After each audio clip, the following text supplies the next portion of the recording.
എനിക്ക് എന്റെ കുഞ്ഞുങ്ങളെ ഒന്ന് കണ്ടാൽ കൊള്ളാന്നുണ്ട്. നിന്റെ കുഞ്ഞുങ്ങളോ? ആര് പറഞ്ഞു നീയാണ് ആ കുഞ്ഞുങ്ങളുടെ തന്തയെന്ന്? അനു, നീ വെറും വിത്തുകാളയാ. നാട് നീളെ ചേർപ്പിക്കാൻ കൊണ്ടു നടക്കുന്ന വെറും വിത്തുകാള.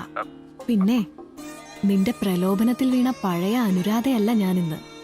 കൂട്ടുകാരന്റെയും ജാരന്റെയും കുപ്പായമിട്ട ഈ വിളിയുണ്ടല്ലോ, അതങ്ങ് നിർത്തിയേക്ക്. അനു,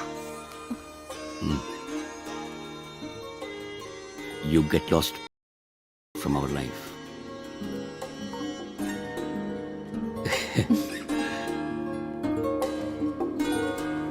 അനുരാധയും കുടുംബവും ഇപ്പോൾ ഹാപ്പിയാണ്. ഡോക്ടർ സക്രിയയുടെ നമ്മൾ ചർച്ച ചെയ്ത 4 കേസുകളിൽ തികച്ചും അവിശ്വസനീയമായ ഒരു കെട്ടുകഥ പോലെ നിങ്ങൾക്കിത് തോന്നിയിട്ടുണ്ടെങ്കിൽ സവിനയം ഒരു കാര്യം ഉണർത്തട്ടെ. ഈ കഥയും കഥാപാത്രങ്ങളും ഒരിക്കലും സാങ്കല്പികമല്ല. ഞങ്ങൾക്കറിയാവുന്ന ഒരു കുടുംബമാണത്. അവരുടെ സമ്മതത്തോടെ വ്യത്യസ്തമായ പേരുകളിൽ കഥാപാത്രങ്ങളായി അവർ നിങ്ങൾക്ക് മുമ്പിൽ വന്നുവെന്ന് മാത്രം.